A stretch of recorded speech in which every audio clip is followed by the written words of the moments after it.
പ്രകൃതിയുടെ അത്ഭുതങ്ങൾ ഒരുപാട് ഒളിപ്പിച്ചു വെച്ചിരിക്കുന്ന ഇടുക്കിയിലെ കുറവൻ കുറത്തി മലകൾക്കിടയിൽ തലയുയർത്തി നിൽക്കുന്ന മനുഷ്യനിർമ്മിത വിസ്മയമാണ് ഇടുക്കി അണക്കെട്ട്. ഈ അണക്കെട്ടിന് സമീപത്തായി നിരവധി ടൂറിസ്റ്റ് സ്പോട്ടുകളാണ് സഞ്ചാരികൾക്കായി ഒരുക്കിയിരിക്കുന്നത്. ഈ എപ്പിസോഡിൽ ഇടുക്കി ഡാമിലെ മനോഹരമായ ബോട്ടിംഗ് അനുഭവവും മൈക്രോവേവ് വ്യൂ പോയിന്റിലേക്കുള്ള ഒരു ചെറിയ ട്രെക്കിങ്ങുമാണ് നമ്മൾ നടത്താൻ പോകുന്നത്. പൈനാവിന് പോകുന്ന വഴിയിൽ 3 കിലോമീറ്റർ സഞ്ചരിച്ചാൽ നമ്മൾ ആദ്യം വെള്ളപ്പാറയിലുള്ള കൊലുമ്പൻ സമാധിയുടെ അടുത്താണ് എത്തുന്നത്. ഇടുക്കി ഡാം നിർമ്മിക്കുന്നതിനായി സ്ഥാനം കാണിച്ചു കൊടുത്ത ആദിവാസി മൂപ്പനാണ് കൊലുമ്പൻ. കൊലുമ്പൻ സമാധിയുടെ ഓപ്പോസിറ്റ് ആയിട്ടാണ് ഇടുക്കി ഡാമിലെ ബോട്ടിങ്ങിനുള്ള ടിക്കറ്റ് കൗണ്ടർ. 178 രൂപയാണ് ഒരാൾക്കുള്ള ടിക്കറ്റ് നിരക്ക്. 20 പേർക്ക് യാത്ര ചെയ്യാവുന്ന ബോട്ടാണിത്. മിനിമം 10 പേരെങ്കിലും ഉണ്ടെങ്കിലേ ഇവിടെ ബോട്ട് യാത്ര നടക്കുകയുള്ളൂ. അല്ലെങ്കിൽ ആളുകൾ വരുന്നതുവരെ നമ്മൾ വെയിറ്റ് ചെയ്യുകയോ 10 പേരുടെ ചാർജ് നമ്മൾ തന്നെ കൊടുക്കുകയോ ചെയ്യണം. ഈ കാണുന്നത് ഫോറസ്റ്റ് ഡിപ്പാർട്ട്മെന്റിന്റെ കോട്ടേജുകളാണ്. ബോട്ടിങ്ങിനായി ടിക്കറ്റ് കൗണ്ടറിൽ നിന്നും ഏകദേശം ഒരു 600 മീറ്റർ താഴേക്ക് പോകണം.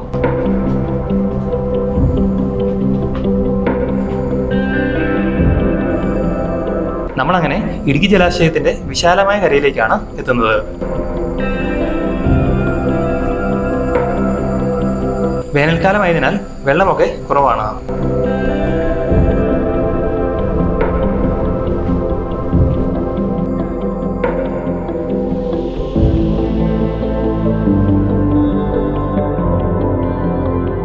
നിബിഡമായ വനം നിറഞ്ഞ കുന്നുകൾക്കിടയിൽ ഈ വിശാലമായ ജലാശയം കാണാൻ നല്ല ഭംഗിയാണ്.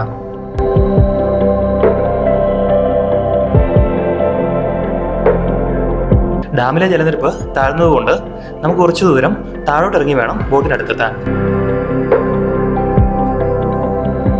ഇതാണ് നമുക്ക് യാത്ര ചെയ്യേണ്ട ബോട്ട്. ഇനി നമുക്ക് നേരെ ബോട്ടിൽ കയറാം. എല്ലാവർക്കും ലൈഫ് ജാക്കറ്റ് ഒക്കെ നിർബന്ധമാണ്.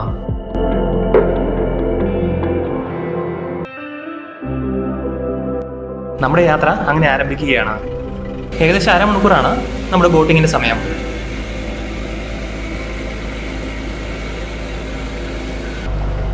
സമുദ്രനിരപ്പിൽ നിന്നും 2300 അടി ഉയരത്തിലാണ് നമ്മൾ യാത്ര ചെയ്യുന്നത്. നമ്മൾ യാത്ര ചെയ്യുന്ന ഈ ജലാശയത്തിന് 380 അടിയോളം താഴ്ചയാണ് ഉള്ളത്. 65 ചതുരശ്ര കിലോമീറ്ററാണ് ഈ വെള്ളം വ്യാപിച്ചു കിടക്കുന്നത്. കുളമാവ്, ചെറുതോണി, ഇടുക്കി എന്നിങ്ങനെ 3 അണക്കെട്ടുകൾ നിർമ്മിച്ചിട്ടാണ് ഈ വെള്ളം തടഞ്ഞു നിർത്തിയിരിക്കുന്നത്. 1976-ലാണ് ഈ ഡാമുകളുടെ നിർമ്മാണം പൂർത്തിയായത്. ഏകദേശം 110 കോടി രൂപയാണ് നിർമ്മാണ ചെലവ്. ഈ ഡാമിന്റെ പവർ സ്റ്റേഷൻ മൂലമറ്റത്താണ് നിർമ്മിച്ചിരിക്കുന്നത്. ഈ ജലാശയത്തിൽ ഏകദേശം 30ഓളം ഇനം വ്യത്യസ്ത ഇനം മീനുകളാണ് ഉള്ളത്. വനവാസികൾക്ക് മാത്രമേ മീൻ പിടിക്കുന്നതിനുള്ള അനുവാദം നൽകിയിട്ടുള്ളൂ. ഇടുക്കി ചെറുതോണി ഡാമുകളുടെ കാഴ്ച മനോഹരമായി അടുത്ത് കാണാൻ സാധിക്കുന്ന ഒരു യാത്രയാണിത്. ഇടുക്കി ഡാമിന്റെ ഇടത് സൈഡിൽ കാണുന്നതാണ് കുറവൻമല, വലത് സൈഡിൽ കാണുന്നതാണ് കുർത്തിമല. ഈ ഡാം നിർമ്മാണവുമായി ബന്ധപ്പെട്ട് ഒരു ഐതിഹ്യമൊക്കെ ഉണ്ട്. വനവാസകാലത്ത് ഇവിടെ എത്തിയ രാമനും സീതയും പെരിയാറിൽ കുളിച്ചുകൊണ്ട് നിന്നപ്പോൾ അത് നോക്കിയിരുന്ന കുറവനെയും കുർത്തിയെയും രാമൻ ശപിക്കുകയും അവർ കല്ലായി മാറുകയും ചെയ്തു. സ്നേഹത്തോടെ ഒരുമിച്ച് ജീവിച്ച ഞങ്ങളെ വേർപെടുത്തരുതെന്ന് മാപ്പപേക്ഷിച്ച് കുറവനും കുർത്തിയും രാമനോട് പ്രാർത്ഥിച്ചു. അതിൽ മനസ്സലിഞ്ഞ രാമൻ 2 മലകളായി മാറിയ ഇവർ കാലങ്ങൾക്കപ്പുറം വീണ്ടും ഒന്നിക്കുമെന്ന് അനുഗ്രഹിച്ചു. പിന്നീട് ഇടുക്കി അണക്കെട്ട് വീണ്ടും ഇവരെ ഒന്നിപ്പിച്ചു എന്നാണ് ഐതിഹ്യം. ലെഫ്റ്റ് സൈഡിൽ കാണുന്നതാണ് ചെറുതോണി ഡാം. അതിനാണ് ഷട്ടറൊക്കെ ഉള്ളത്. റൈറ്റ് സൈഡിൽ കാണുന്നതാണ് ഇടുക്കി ആർച്ച് ഡാം.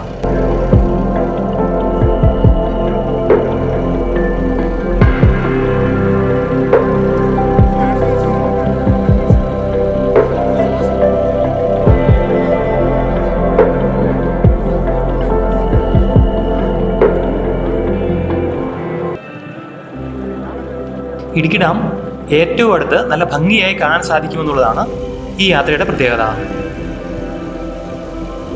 ഈ ജലാശയത്തിന് ചുറ്റുമായി 105 ചതുരശ്ര കിലോമീറ്റർ വ്യാപിച്ചു കിടക്കുന്ന ജൈവ വൈവിധ്യ മേഖലയാണ് ഇടുക്കി വൈൽഡ് ലൈഫ് സാങ്ച്വറി. ആന, കടുവ, കരടി, കാട്ടുപോത്ത് എന്നിങ്ങനെ നിരവധി മൃഗങ്ങൾ ഈ കാട്ടിനുള്ളിലുണ്ട്. ഭാഗ്യമുണ്ടെങ്കിൽ ചിലപ്പോൾ വന്യജീവികളെയൊക്കെ കാണാൻ സാധിക്കും. ഇടുക്കി ഡാമിലെ കാഴ്ചകളൊക്കെ കണ്ടതിന് ശേഷം ഇനി നമ്മൾ അടുത്ത വ്യൂ പോയിന്റിലേക്കാണ് പോകുന്നത്. ഇടുക്കി ഡാമിന്റെ അടുത്തുള്ളതും എന്നാൽ അധികമാരും കണ്ടിട്ടില്ലാത്തതുമായ മൈക്രോവേവ് വ്യൂ പോയിന്റിലേക്കാണ് ഇനി നമ്മുടെ യാത്ര. ബോട്ടിംഗ് പോയിന്റിൽ നിന്നും ഏകദേശം 2 കിലോമീറ്റർ യാത്ര ചെയ്താൽ പൈനാവിലെ കുയിലുമലയിലുള്ള ഈ വ്യൂ പോയിന്റിൽ എത്താം. ഇടുക്കി എഞ്ചിനീയറിംഗ് കോളേജിലേക്കുള്ള വഴിയിലൂടെ വേണം നമുക്ക് മുന്നോട്ട് പോകാൻ. നമ്മൾ മുന്നോട്ട് പോകുമ്പോൾ തന്നെ ദൂരെ മൈക്രോവേവ് ടവറും ഒരു എൻട്രി ഗേറ്റും ഒക്കെ കാണാം. ഇവിടെ നിന്നും പാസ് എടുത്തിട്ട് വേണം നമുക്ക് ഉള്ളിലേക്ക് പോകാൻ. മുതിർന്നവർക്ക് 40 രൂപയും കുട്ടികൾക്ക് 20 രൂപയുമാണ് ഇവിടുത്തെ പാസ്. ഫോറസ്റ്റ് ഡിപ്പാർട്ട്മെന്റ് കീഴിലുള്ള വനസംരക്ഷണ സമിതിക്കാണ് ഇവിടുത്തെ മേൽനോട്ട ചുമതല. നമുക്ക് എൻട്രി പോയിന്റിൽ നിന്നും ഏകദേശം 1 കിലോമീറ്റർ വ്യൂ പോയിന്റിലേക്ക് നടക്കാനുണ്ട്. വനസംരക്ഷണ സമിതിയുടെ ഗൈഡും ആവശ്യപ്പെട്ടാൽ നമ്മുടെ കൂടെ വരും. മുന്നോട്ട് പോകുന്തോറും മൊട്ടക്കുന്നുകളും പുൽമേടുകളുമാണ്. വലിയ മരങ്ങളൊന്നും ഇല്ലാത്തതുകൊണ്ട് നമുക്ക് നല്ല ദൂരക്കാഴ്ച എല്ലാ ഭാഗത്തേക്കും കിട്ടും. എവിടെ നോക്കിയാലും ഫോട്ടോയും വീഡിയോയും ഒക്കെ എടുക്കാൻ പറ്റിയ നല്ല ഫ്രെയിമുകളാണ്.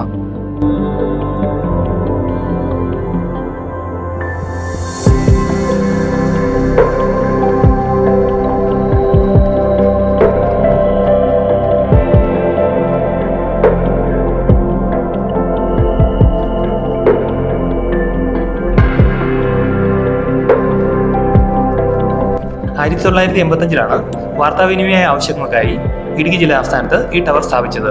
ഈ ടവർ ഇവിടെ ഉള്ളതുകൊണ്ടാണ് ഈ സ്ഥലത്തിന് മൈക്രോവേവ് വ്യൂ പോയിന്റ് എന്ന പേര് വന്നത്.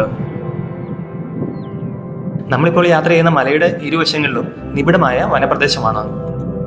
ഈ മലയുടെ താഴ്വാരങ്ങളിലൊക്കെ ആനകളെ ചില സമയങ്ങളിലൊക്കെ കാണാൻ സാധിക്കുമെന്നാണ് ഗൈഡ് നമ്മളോട് പറഞ്ഞത്. നമ്മൾ മുന്നോട്ട് നടക്കുമ്പോൾ ദൂരെ ഒരു ഷെഡൊക്കെ കാണാം. അവിടെയാണ് ശരിക്കുമുള്ള വ്യൂ പോയിന്റ്.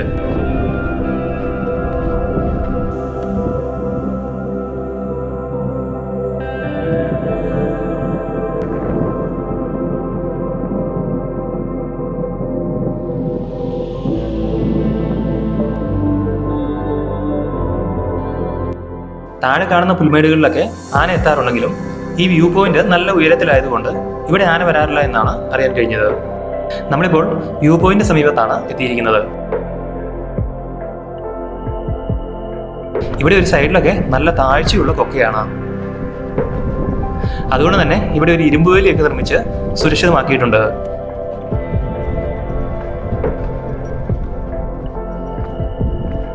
എന്തു തന്നെ ആയാലും ഇടുക്കി ഡാമിന്റെ സമീപത്തായി നമുക്ക് കാണാൻ പറ്റുന്ന ഒരു നല്ല വ്യൂ പോയിന്റ് ആണിത്.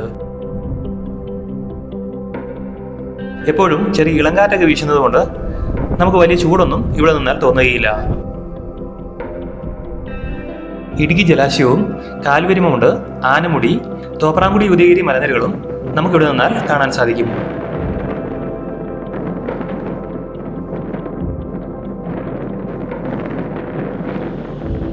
അധികം സഞ്ചാരികളൊന്നും ഇവിടെ ഇല്ലാത്തത് കൊണ്ട് നമുക്ക് പ്രകൃതിയുടെ ഒരു ശാന്തതയും സമാധാനവും ഒക്കെ ഇവിടെ നിന്നാൽ കിട്ടും. അധികം അറിയപ്പെടാത്ത ഇവിടം പ്രകൃതിയുടെ ഒളിഞ്ഞിരിക്കുന്ന ഒരു സൗന്ദര്യം തന്നെയാണ്.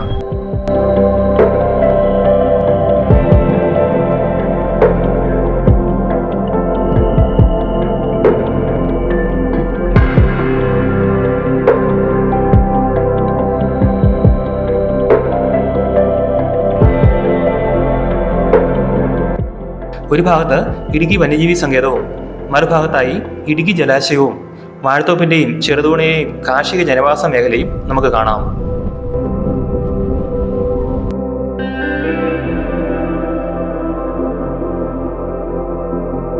മുൻപൊക്കെ ഇവിടെ നിന്നും ആ കാണുന്ന പാറക്കെട്ടിന്റെ മുകളിൽ വരെയൊക്കെ ആളുകൾ പോകാറുണ്ടായിരുന്നു. ഇപ്പോൾ സുരക്ഷാ കാരണങ്ങളാൽ അത് നിരോധിച്ചിട്ടുണ്ട്.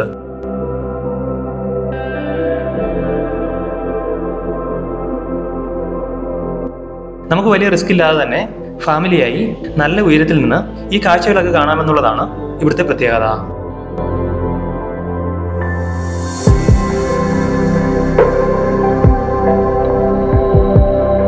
ഇതൊരു 360 ഡിഗ്രി വ്യൂ പോയിന്റ് ആണ്.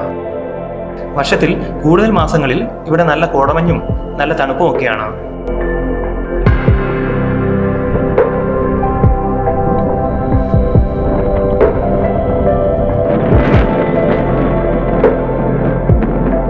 ഇന്നത്തെ വീഡിയോ ഇവിടെ അവസാനിക്കുകയാണ്. അടുത്ത വീഡിയോയിൽ ഇടുക്കിയിലെ പുതിയ കാഴ്ചകളുമായി വീണ്ടും കാണാം. അതുവരെ എല്ലാവർക്കും ബൈ.